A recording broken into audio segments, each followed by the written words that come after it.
This is Meteo Mundo.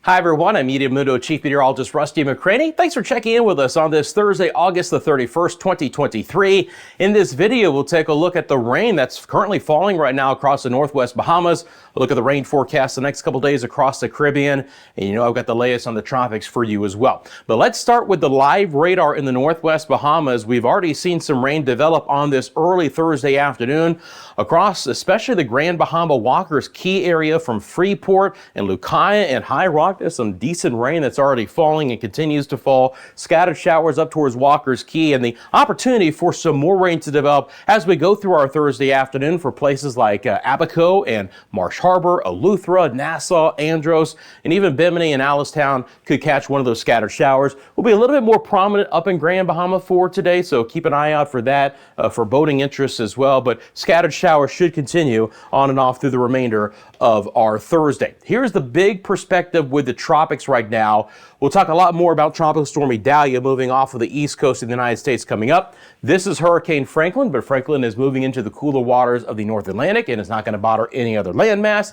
This is actually Tropical Storm Jose. It developed during all the hoopla of Idalia. That was from Tropical Depression number 11, but the great news on Jose is it's only going to last another 12 to 24 hours, and then it's going to dissipate. This area right here should not develop. And then we do have a low coming off of the West African coast. That's a broad tropical wave. I'm going to have a lot more about that one coming up in a couple of minutes. Let's get into a little bit closer view of Idalia. Winds are 60 miles an hour. It's a tropical storm, but again, it's moving away from the United States East Coast. It's then going to turn and go north and kind of head to the track of where Franklin currently sits, but it's going to stay far enough west of Bermuda. We don't expect any issues, and then Idalia should dissipate after that. So all good news in the tropics, at least in the short term. This is the kind of broad view right now of the Caribbean. I want to put this model into motion for you. And again, you can see we'll have a little bit more concentration of some rain up in the Bahamas over the next 24 to 48 hours. Scattered showers then will persist across portions of the Caribbean.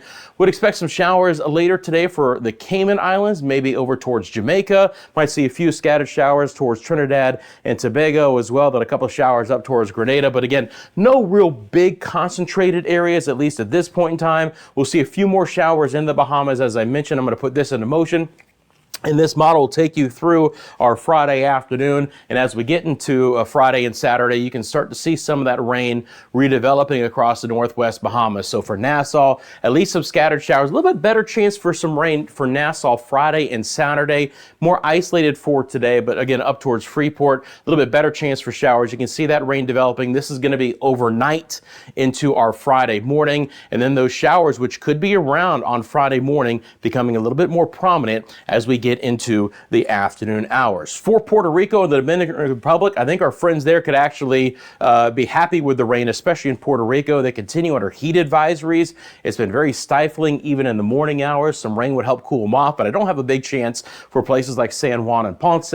We'll see some scattered showers over portions of the Dominican Republic and Haiti as well, but again, nothing very concentrated, and a few showers could linger for the U.S. and British Virgin Islands, but again, nothing out of the ordinary for this time of the year. So for Nassau's forecast for this Thursday, again, fairly cloudy skies, still a lot of moisture in play, but just a 20% chance for some showers. Again, a little bit better chance up towards Freeport and Grand Bahama, 91 the daytime high with a southwest wind. Speaking of the Grand Bahama forecast, the marine forecast will have southwest winds the remainder of this Thursday at around 10 to 15 knots, seas running around 2 to 3 feet. The winds will actually completely shift to the northeast on Friday, 10 to 20 knots, seas 2 to 4 feet, but they will be building in the late afternoon hours. The winds and the seas will both be building in concert together Friday night and into Saturday, so breezy conditions to wrap up Friday and getting into the weekend.